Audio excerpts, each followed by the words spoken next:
Hey, this video is going to contain late game spoilers for Splatoon 1, 2, Octo expansion, and 3. Just warning ya. If you've played Splatoon 2's Octo expansion, then you know all about its big, honestly kind of dark story twist and plot towards the end that kicks off the big final portion of the campaign. After all the things are collected and given to Tartar, it's revealed that they're actually the various parts of a blender, and his goal was to blend you up this whole time. In this cutscene, the track Completion plays, featuring this eerie carnival-esque tune that makes the cutscene a lot more frantic.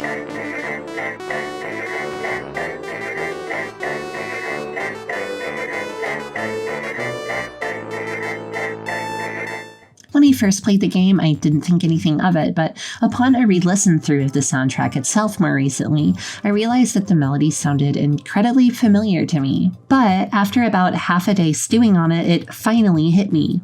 You see, in Splatoon 2's tower control mode, although incredibly difficult to make out with all the noise that's going on in a typical match, you can actually hear one of two possible jingles when a tower is being moved.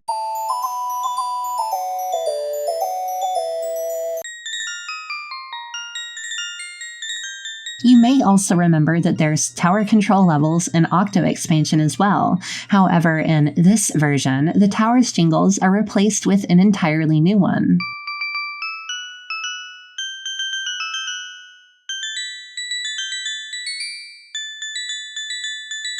Yeah, for some wild reason, this cutscene's music was foreshadowed in this specific part of the game early on. Chill beats to be blended to.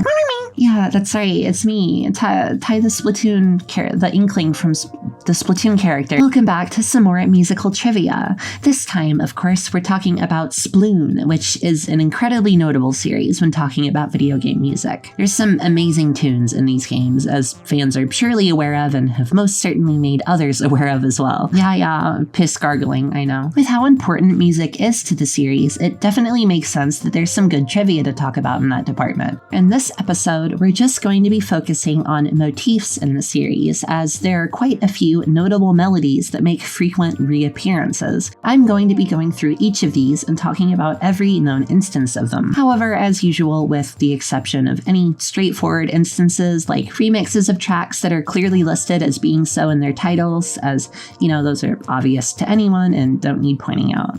Okay, let's get on with it. But first, I got a question for ya. Do you think region blocking exists in the Splatoon universe?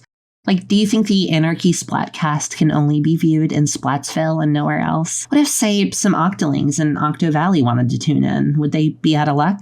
Well, if so, they should get NordVPN. Yeah, this video is sponsored by NordVPN. If you somehow didn't know, a VPN, or virtual private network, allows you to mask your IP for both security purposes and entertainment purposes, and NordVPN has definitely got you covered on both those fronts. With a selection of over 5,000 servers in 59 countries to choose from and connect to, you're able to make your IP appear as though you're located almost anywhere in the world, meaning region-blocked content on tons of TV, movie, and video streaming services are no longer an issue.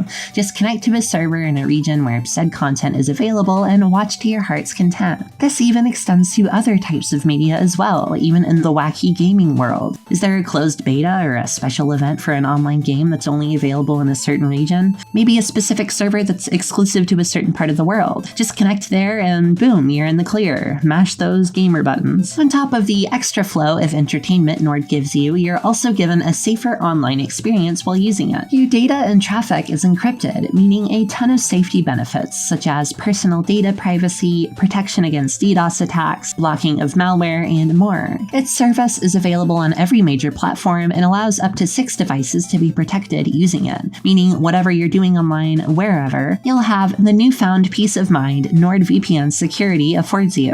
If you're interested in taking advantage of what Nord offers, you can get NordVPN for 2 years plus a completely free 4 months using my exclusive deal at nordvpn.com/bizabizow. It's risk-free with a full 30-day money-back guarantee. The link is in the description as well as the pinned comment. Thank you to NordVPN for sponsoring, and let's get back to the video. A perfect song to start out with would be Splattack, the main theme of the series. Once again, there's plenty of remixes and rearrangements heard of the tune across the series, but how about the slightly more hidden and lesser-known examples? Well, the first notable quoting of this tune's main melody outside its original track is in Maritime Memory, the credits of Splatoon 1, which combines multiple of the game's songs into a chill end-of-game remix. It can be heard at multiple points throughout.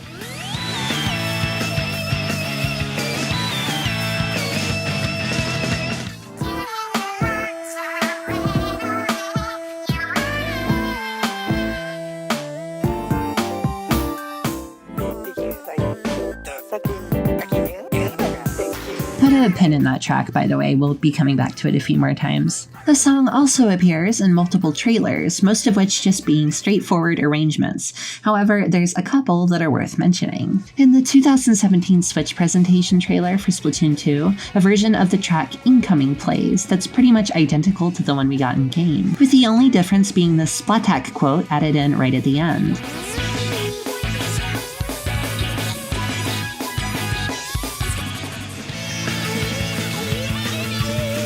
And a really good one. In the April 2017 Splatoon 2 Direct, there's the Salmon Run trailer presented as a Grizzco recruiting promotional tape that features a heavily altered major key variant of Splattack in MIDI.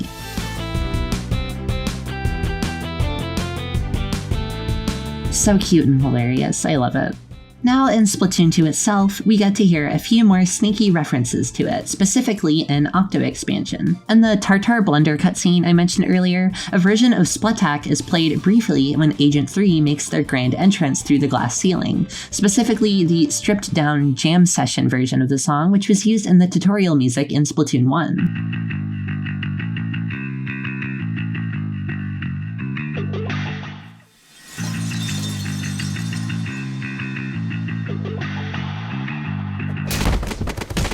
And here's one that's like really well hidden. It took me multiple focused listens for me to actually hear it, but it's definitely present. In the track The Plan, heard shortly before the final part of the game, you can hear it played underneath another melody using the same instrument, which makes it pretty hard to make out.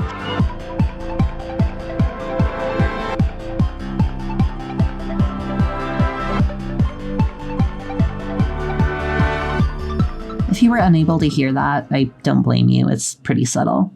Alright, next is a pretty frequent motif, exclusive to the single-player campaigns. This is a simple sequence of 5 notes that is used to represent DJ Octavio and his Octarian army.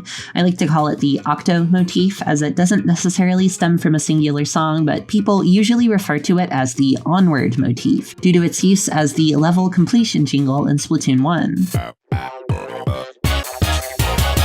Although technically it's heard first in the game as Eight-Legged Advance, one of the single-player stage themes. Since there's a lot and they're all pretty straightforward, I'm just going to play through a bunch for you.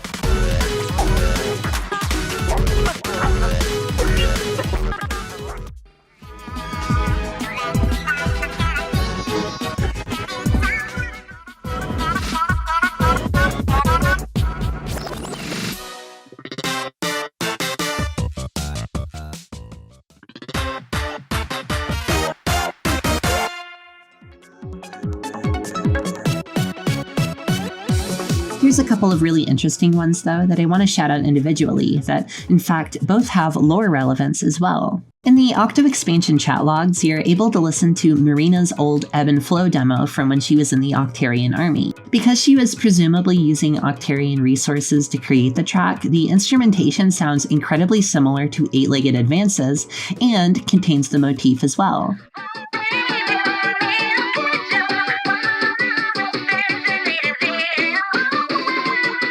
I can never get over how cute and clever that is. I love that attention to detail. Its final use is in Salmon Run, believe it or not, in once again a difficult to hear spot. If you listen really closely, when you stun a scrapper, you can hear this. You may be wondering why something Salmonid related is playing the Octo motif, as it's, ever only associated with the Octarians, but this also has an explanation in the lore. Did you ever wonder how these salmonid power eggs ended up in the single-player levels in 1 and 2? Why do the Octarians have all these? Well, that's because in the Splatoon canon, the salmonids have an explicit trade deal with the Octarians, in which they are supplied weapons and machinery in return for power eggs. Yeah, the salmonids don't build any of their artillery. Everything they use in Salmon Run is all Octarian, meaning a scrapper vehicle equipped with an Octo theme horn makes perfect sense. God, I love how thought out the Splatoon universe is. Alright, moving on to a couple of motifs surrounding the Squid Sisters, the most cousin sisters to ever exist. First, City of Color, the theme of the Squid Sisters. At least that's what I think of it as. If you're from a different region, you may know the tune as High Color Evolution or Inkopolis Evolution, or Maritime Memory that a surprising number of people call this track even though that's not the original. It is a slowed down remix of the track though.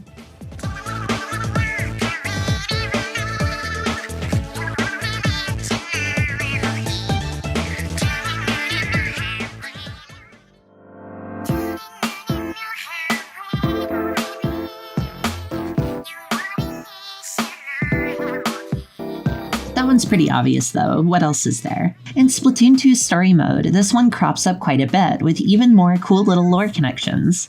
In the plot of this game, Callie has been captured by DJ Octavio and brainwashed with these hypno glasses, meaning she's under Octarian control for the entire campaign's duration. The cool thing is, this is actually reflected in the music of the levels, in which many of the tracks, reversed Callie vocals can be heard. Wait, this is an event. First reversed audio secret in my musical trivia series, woo, yeah! 2 of these instances are specifically Callie's vocals from City of Color.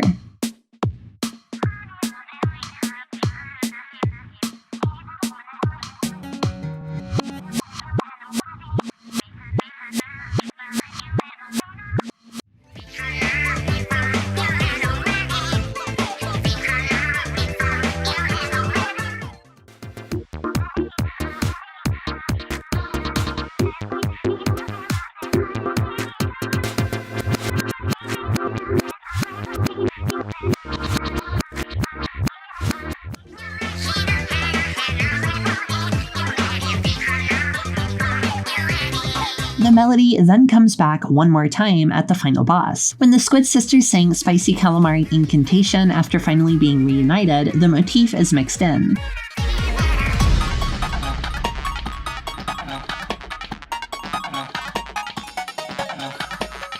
So thematic. The motif makes one final appearance in Splatoon 3 as the theme of the Squid Sisters.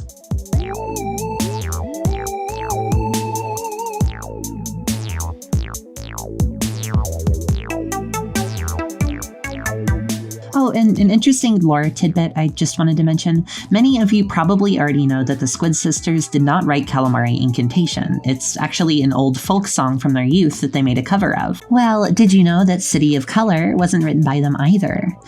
That's the implication, at least. If they did have some part in writing it, it was likely very minimal.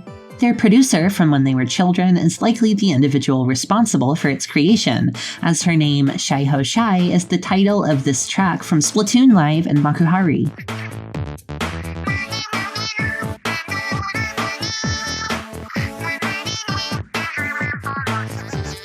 As you can hear, this is clearly a demo or early version of the song, and the title being her name heavily implies these are her vocals, meaning this is probably a demo of the song she created as reference for Callie and Marie early on. And one last section to close out the video, here's the biggest motif of all, that heavenly melody that's been quoted the most out of any Splatoon song in the series, Calamari Inkantation. So, like I mentioned, the song's in-universe origin is that of the Chorus of Calamari County, a mysterious traditional folk song originating from the place Callie and Marie grew up in, aptly named Calamari County.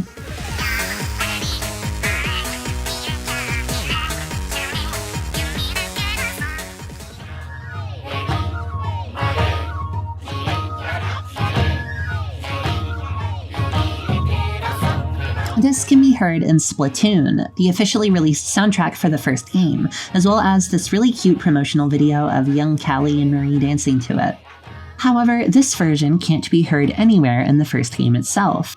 It can be in the second one, however. There's a neat little Easter egg in the map Skipper's Pavilion where it can occasionally be heard very faintly in the background, which is most certainly going to be drowned out in an actual match, but recon mode is quiet enough to actually hear it.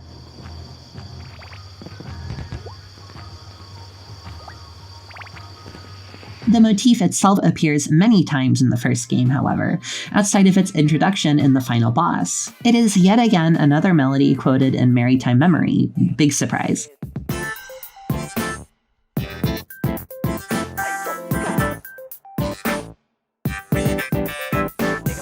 But it's hidden in a much sneakier way in two other places as well. Firstly, if you listen closely to that train behind Inkopolis Square, you can hear the tune used as its departure melody.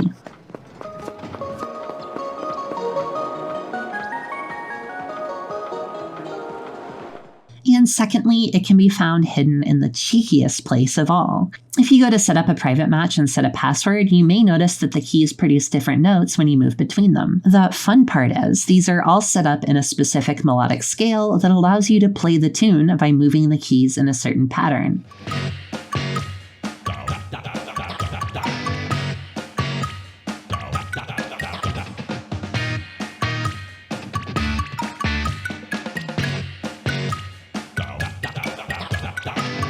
This has got to be one of my favorite musical secrets in a game. This is ridiculously creative. But we're not done. We have 2 more games with quite a few more examples in them. In Splatoon 2 Story Mode, it also makes an appearance as a reversed Callie vocal found in, yet again, the track Shooting Starfish.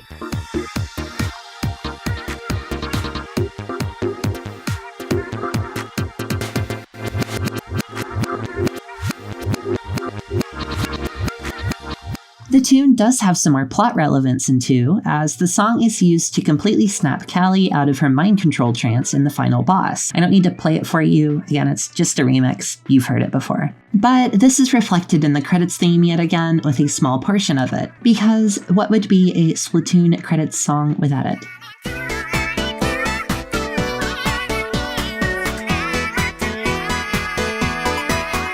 Calamari Inkantation also is pretty damn important to the events of Octo expansion as well. The track is actually the canonical cause to Agent 8, originally an Octarian in DJ Octavio's army, becoming good, so to speak, as the melody's mysterious magic properties sway them enough to form a temporary truce with Captain Cuttlefish and the gang at the beginning of the game, and eventually join their side altogether by the end. This is represented in the introduction, where the original song from Splatoon 1 is played with a distant, echoey filter right before they're awoken by the captain.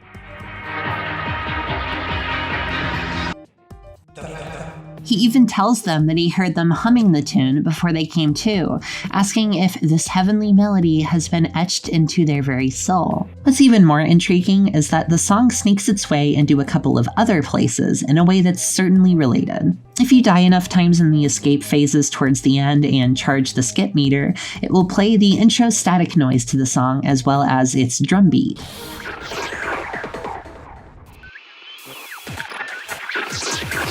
And after completing the Octo expansion, you'll begin to hear the notes of the song added to the track that plays in the train, inside the Deep Sea Metro subway car.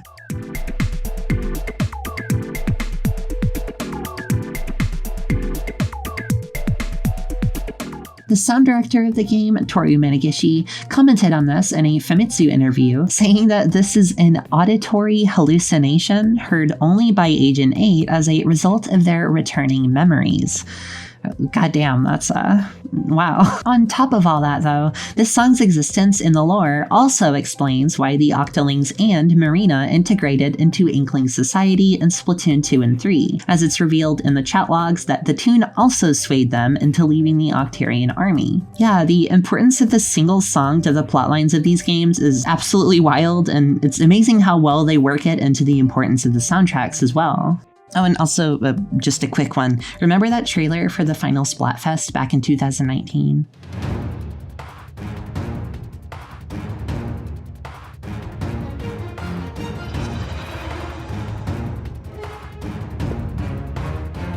That one doesn't have any lore connection, really. It's just kind of neat.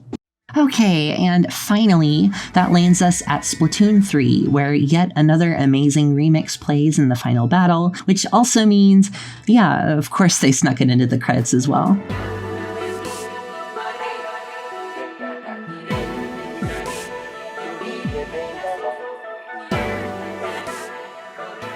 And that's where I'm going to leave things off for this video. There is a lot more material in Splatoon in terms of musical trivia, a lot that was not covered here, so I'll leave it all for another episode, unless this video does like really bad or something. So as usual, let me know if you liked it, or if you have any bits of trivia yourself that I missed. Or wait, I missed one. Oh no, I missed a big one. Oh god. Hold on, just let me play it, hold on.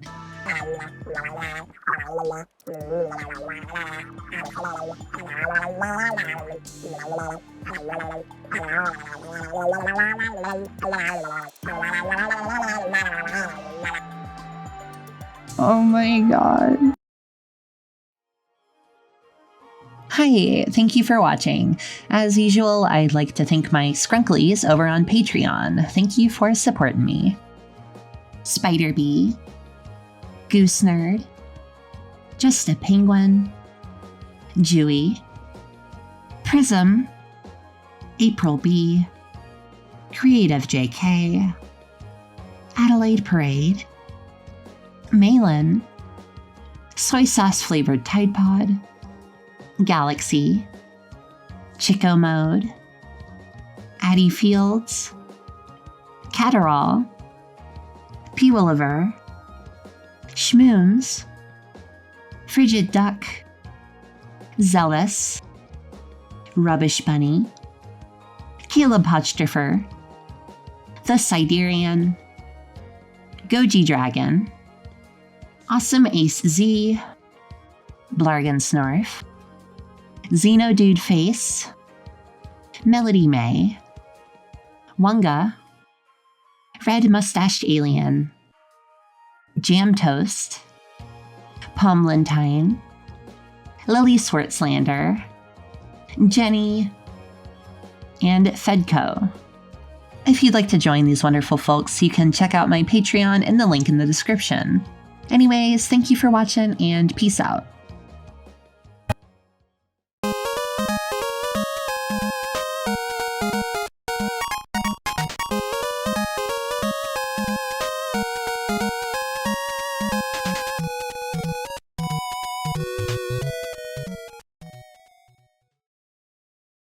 Hello guys, my name is Squirt Buckley. I like to play Splatoon.